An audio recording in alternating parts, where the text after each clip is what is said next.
ఆత్మీయంగా నిర్దిష్టమైన ఉన్నత స్థాయి ఏది అంటే ఓర్పులో తారాస్థాయికి వెళ్ళిపోయి ఆ తారాస్థాయికి వెళ్ళిపోయినప్పుడు అనునాంగులుగా ఏ విషయంలోనైనా కొదువలేని వారై ఉన్నట్లయితే ఆ ఓర్పు తన సంపూర్ణమైన క్రియను ఏం చేస్తుందంటే నెరవేరుస్తుంది. అప్పుడు వాగ్దాన ఫలాన్ని దేవుడు మన జీవితంలో నెరవేరుస్తాడు.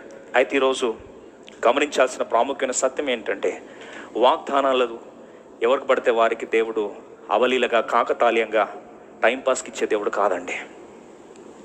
చాలాసార్లు వాగ్దానము దేవుడిస్తే ఆయన నిన్ను ఏర్పరచుకున్నాడంటే నీ జీవితంలో నీ అక్కర తీర్చడానికి కొరకు దేవుడు ఎంతటి ఉన్నతమైన వాగ్దానాల వర్షం ఇచ్చాడో, అమూల్యమైన వాగ్దానాలు ఇచ్చాడో ఒక్కసారి జ్ఞాపకం చేసుకోమని మరొకసారి దేవుడు ప్రాధాయపడుతున్నాడు.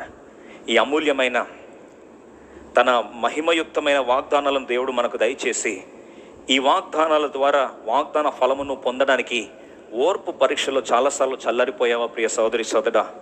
దేవుడు మరొకసారి జ్ఞాపకం చేస్తున్నాడు. ప్రతిదానికి నిర్ణీత సమయాన్ని నిర్దేశించాడు. అపాయింటెడ్ టైం ఉంది. ఈ అపాయింటెడ్ టైంలో దేవుని యొక్క సరైన ఆ యొక్క అపాయింటెడ్ టైంలో దేవుడు తన కార్యాన్ని చేయబోతున్నాడు. నిర్ణీత సమయంలో దేవుడు నీ కొరకు సిద్ధపరిచిన నీ గమ్యస్థానాన్ని, నీ డెస్టినీని దేవుడు నీకు ఏం చేస్తాడు?